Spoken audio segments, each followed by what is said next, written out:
Bonjour à tous, nous sommes le jeudi 16 avril 2020, nouveau jour du confinement. Je me ferai un plaisir de vous lire un chapitre de mon nouveau roman, Drôle d'Odyssée pour Jazia, édition La Virgule, mars 2020. Chapitre 7, Orgie, exode, solitude et souffrance.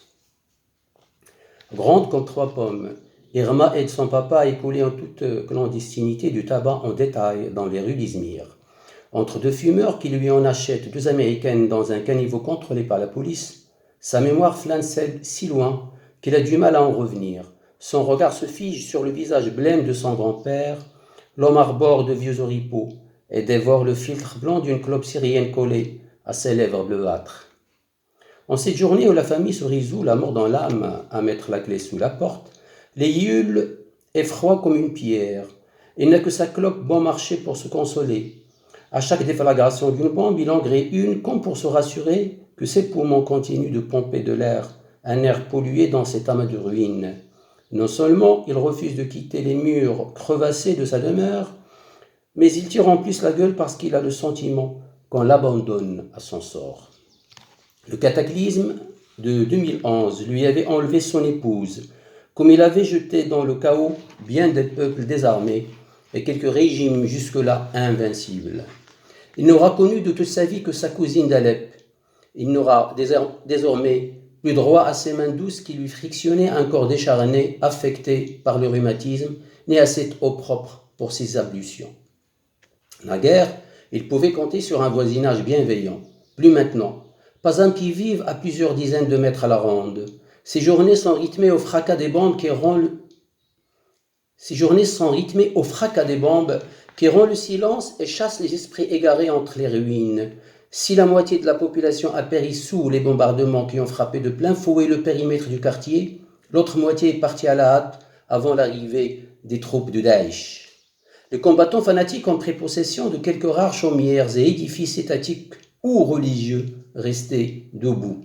Ils ont même occupé les égouts à l'abri des radars adverses qu'ils ont transformés en lieu de détention et de torture, avant d'en être dépossédés sous la force de frappe de la flotte étrangère et de l'armée régulière.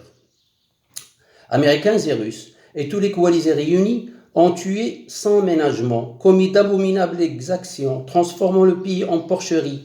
Ils ont déversé une quantité incroyable de bombes, éliminant par milliers enfants, femmes, vieillards et hommes, dont le seul tort est d'être des Syriens.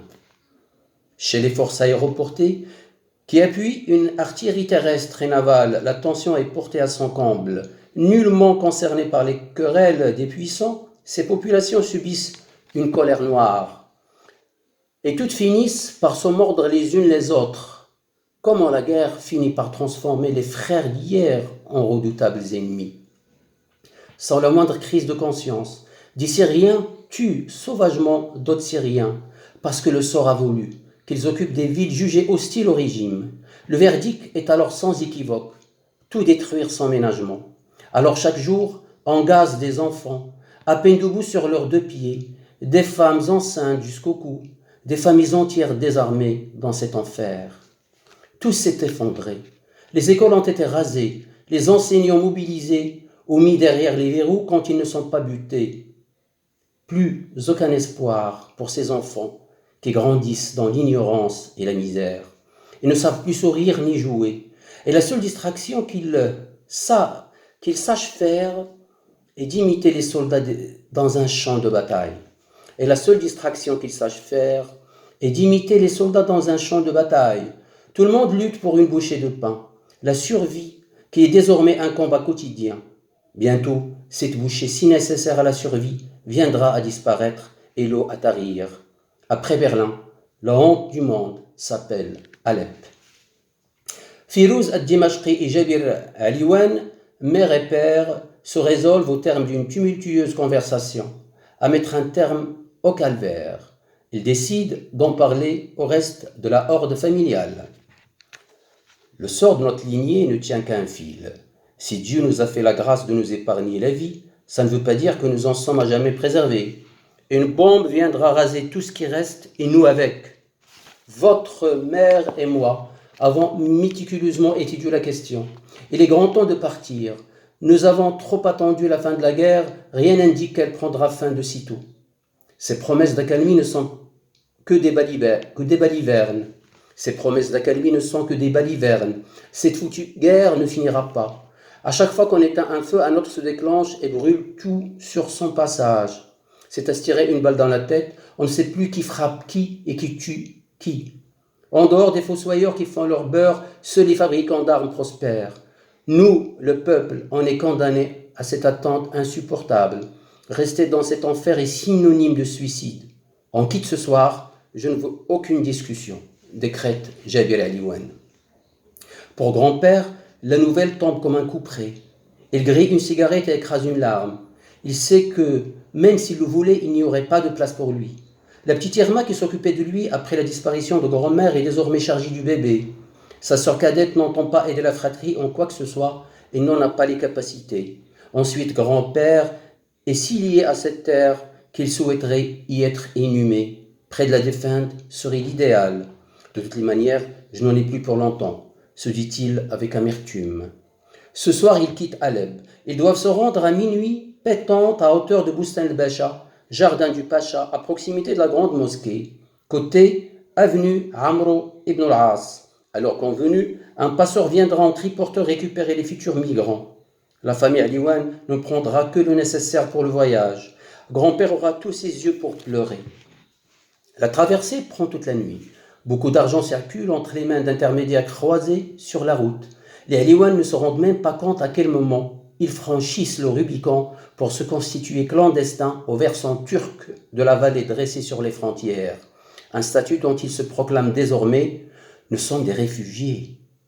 Ne cesse-t-il de se répéter quand ce ne sont pas les autres qui le leur rappellent. À l'aube, le jour se lève sur le poste frontière Kilis qui abrite le campement El Bilier, le plus grand campement des réfugiés. Le site est installé dans un terrain à peine éloigné d'1,5 km du territoire syrien. Seulement 250 à 300 000 expatriés sur les 3 millions d'humains recensés en Turquie acceptent de vivre dans les 10 campements improvisés par le pays d'accueil. Irma cache mal son désarroi. Elles se sent déjà à l'étroit. Irma cache mal son désarroi, elles se sent déjà à l'étroit.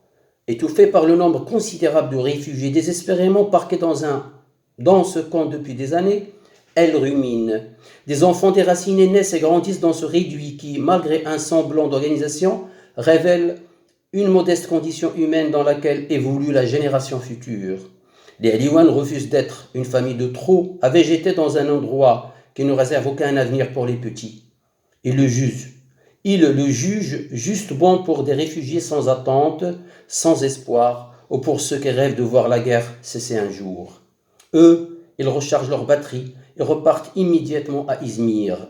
Dans cette ville méditerranéenne que leur rappelle Alep, ils se sentent à l'aise, même s'ils n'y sont pas forcément les bienvenus. Dans cette ville méditerranéenne qui leur rappelle Alep, ils se sentent à l'aise, même s'ils n'y sont pas forcément les bienvenus.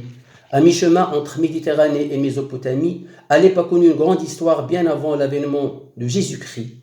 Izmir est aussi une ville antique, une des plus rayonnantes du côté de la mer Égée.